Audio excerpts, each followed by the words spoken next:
Maintenant, nous continuons à prendre la vrille dans le témoignage de Jean. Nous venons de dire que Jean n'était pas la lumière, mais qu'il était venu pour rendre témoignage la lumière. Cette lumière est la véritable lumière. Ici, la lumière est la lumière de la vie éternelle. Jésus est celui qui peut nous donner la vie éternelle. Il est la lumière de la vie, capable de nous donner la vie éternelle. Elle est la lumière de la vie. Nous nous souvenons qu'il y a deux arbres dans la Genèse. L'un d'eux est appelé l'arbre de vie. Cet arbre de vie est Jésus-Christ. Le fruit de l'arbre de vie est la lumière de la vie. Le fruit de l'arbre de vie est l'Esprit du Seigneur Jésus-Christ.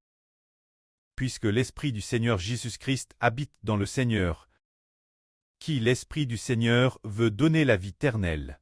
La puissance de la vie éternelle dans son esprit entre en cette personne. Et cette personne reçoit la lumière de la vie. Peut-être que les frères et sœurs demanderont, qui est l'arbre de la connaissance du bien et du mal? C'est le précleste Jova. Le fruit de l'arbre de la connaissance du bien et du mal est le Saint-Esprit. Nous disons, waouh, c'est vraiment merveilleux. Le prêt nous fait comprendre un tel mystère. Continuons voir ce que signifie que Jésus est la vraie lumière.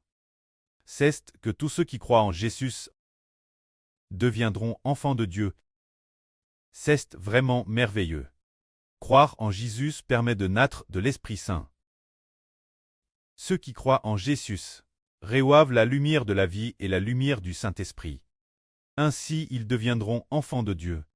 Lisons ceci. Cette lumière est la véritable lumière. Il est venu dans le monde pour clairer tout homme, afin que tous reçoivent la vie éternelle. Le monde a été fait par lui. Il était dans le monde, mais le monde ne l'a pas connu. Il est venu chez les siens, et les siens ne l'ont pas reçu. Mais tous ceux qui l'ont reçu, ceux qui croient en son nom, il a donné le pouvoir de devenir enfants de Dieu. Lesquels ne sont pas nés du sang, ni de la volonté de la chair, ni de la volonté de l'homme, mais de Dieu. C'est dire que Jésus est la vraie lumière. Il est la lumière de la vie. Tous ceux qui croient en Jésus reçoivent une vie nouvelle. Alors, en recevant cette vie nouvelle, est-ce pour devenir enfants des hommes ou pour devenir enfants de Dieu? C'est pour que tous ceux qui croient en Jésus deviennent tous enfants de Dieu, afin qu'ils ne soient plus enfants des hommes, mais enfants de Dieu. Alors tous ceux qui croient en Jésus, comme Jean le Baptiste l'a dit, Jésus vous baptisera du Saint-Esprit. C'est dire que pour ceux qui croient en notre Seigneur Jésus, il nous donnera le Saint-Esprit pour que nous ayons la vie de Dieu, pour que nous ayons la semence de Dieu.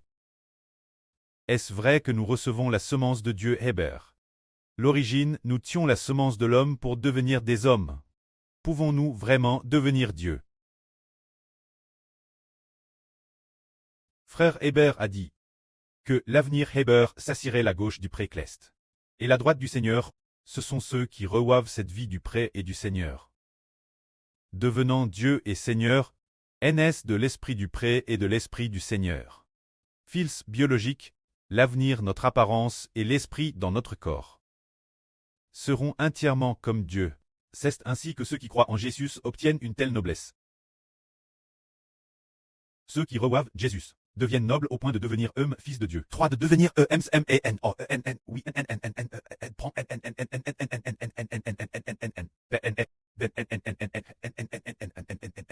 l'esprit actuel, l'esprit intérieur, a DJ réu l'esprit de Dieu. C'est que nos pensées et intentions sont tournées vers Dieu, attendant seulement que le moment de la rédemption vienne. Nos corps, en un clin d'œil, vont ressusciter, glorieux comme le précleste, mettant comme le précleste le pré des lumières. Cette vie d'un clas incomparable. Que la gloire soit auprès et au Seigneur. Amen.